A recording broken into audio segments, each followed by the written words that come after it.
നമസ്കാരം കൂട്ടുകാരെ. ഒരു മനുഷ്യന്റെ ഏറ്റവും വലിയ സമ്പത്ത് എന്താണെന്ന് അറിയണ്ടേ? അദ്ദേഹത്തിന്റെ ആരോഗ്യമാണ്. അപ്പോൾ ആരോഗ്യം സംരക്ഷിക്കുക എന്നുള്ളതാണ് നമ്മുടെ ഏറ്റവും വലിയ ലക്ഷ്യം. ഞാനിത് പറയാൻ കാരണമുണ്ട് കേട്ടോ. ഒരു 3-4 മാസം കൊണ്ടൊരു 10-25 കിലോ കുറച്ചപ്പോൾ എനിക്കുണ്ടായ ഒരു പോസിറ്റീവ് എനർജി ഉണ്ട്, അല്ലെങ്കിൽ ഒരു മോട്ടിവേഷൻ ഉണ്ട്. അത് വേറെ ലെവലാണ്. അതുകൊണ്ട് തന്നെ ഞാൻ പറയുന്നു, ഒരു ദിവസത്തിലെ കുറച്ച് സമയം നമ്മൾ നമ്മുടെ ശരീരത്തിന് വേണ്ടി ചെലവാക്കുക. ഇതായിരിക്കും നമ്മുടെ ജീവിതത്തിലെ ഏറ്റവും വലിയ സമ്പത്ത്. അപ്പോൾ നമ്മുടെ കഴക്കൂട്ടം മേനംകുളം ജംഗ്ഷനിൽ ഒരു കിടിലം മൾട്ടി ജിമ്മ് തുടങ്ങിയിരിക്കുകയാണ്. എൻ്റെ കൂട്ടുകാരനും ക്ലാസ്മേറ്റുമായ ലാലുവാണ് തുടങ്ങിയിരിക്കുന്നത്. ലാലുവിൻ്റെ മകൻ എൻ്റെ കൂടെ ഫോട്ടോഗ്രാഫി അസിസ്റ്റൻ്റ് ആയിട്ടുണ്ട്. അതുകൊണ്ട് തന്നെ രാവിലെ അവരുടെ ഉദ്ഘാടനത്തിന് പോയി.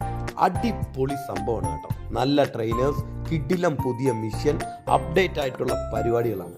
കിടിലം വൈബ്. അപ്പോൾ എല്ലാവരും പോയി ജോയിൻ ചെയ്യുക. ആരോഗ്യമാണ് ബിഗിലെ ഏറ്റവും വലുത്. ആരോഗ്യം സംരക്ഷിക്കുക.